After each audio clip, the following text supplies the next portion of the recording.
আপনারাও দোয়া করবেন। এখন আমারও দিন চলে আসছে, আমার এখন অনেক বয়স হয়ে গেছে। 7.5 বছর তো জেলখানায় চলে গেল জীবনের একটা বড় অংশ। যখন এমপি ছিলাম আমি ছিলাম কনিষ্ঠ এমপি, যখন মন্ত্রী হলাম কনিষ্ঠ মন্ত্রী, এখন আমি একটা বুড়া লোক হয়ে বের হয়েছি। তুমি তো আল্লাহর পক্ষে আনছেন, এর চেয়ে বড় নিয়ামত কুতুর ক্ষমতা কি হইতে পারে ভাই?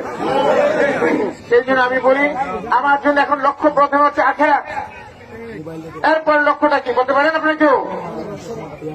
আমার এই 3 এলাকার জনগণের প্রতি এক জনসেবা, এটাই হচ্ছে আমার লক্ষ্য।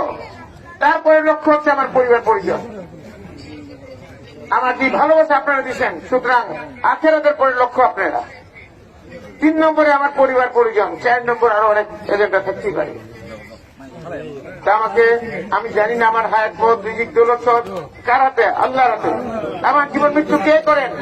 আল্লাহ। আমার মুক্তি কে করছেন? আল্লাহ। আমি কার উপর ভরসা করবো? আল্লাহর উপর। সেই ভরসায় আমি আছি। আপনাদের কাছে আপনাদের দোয়া চাই, আর আপনাদের আমার নেত্রীর জন্য দোয়া চাই।